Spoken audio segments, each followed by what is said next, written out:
Hello guys, welcome to my mini vlog. So ఇంకా సంక్రాంతి దగ్గరలో ఉందని చెప్పి మా మమ్మీ అయితే పిండి వంటలకి రైస్ అయితే కడిగి పెడుతుందనమాట. ఇదైతే మొత్తం 5 కేజీస్ రైస్.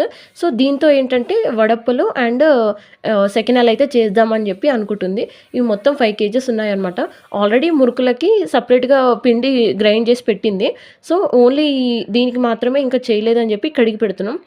మేమెప్పుడు పిండి వంటలు చేసినా సరే, ఇలా కడిగి ఎండకి బాగా ఆరబెట్టి, ఆ తర్వాత మేము గ్రైండ్ చేపియడానికి ఇస్తామనమాట. సో, ఎందుకంటే మనకు చెప్పలేం, ఇవి కెమికల్స్ ఏదైనా ఏసి కలపొచ్చు, బియ్యం పాడవకుండా అని చెప్పి వాళ్ళేస్తారని చెప్పి మేమేంటి కడిగి ఇలా ఎండకైతే పెడతాం. బాగా ఎండిన తర్వాతనే అప్పుడు గ్రైండ్‌కైతే ఇస్తామనమాట. సో, చూస్తున్నారు కదా! మా మమ్మీ అయితే ఇంకా ఇలా పావురాలు రాకుండా ఫస్ట్ ఒక చున్నీ మీద ఇలా వేస్తది. ఆ తర్వాత దీని పైన చున్నీ వేసి స్టోన్స్ అయితే పెడతదనమాట. అప్పుడైతే పావురాలు రాకుండా ఉంటాయని. సో, ఇలా ఆరబెట్టి ఇది చేస్తే పిండి గూడా మనకి తెల్లగా బాగా ఉంటదనమాట. అసలు సేమ్ లైక్ మన కోల్‌గేట్ పౌడర్ లాగా ఉంటుంది.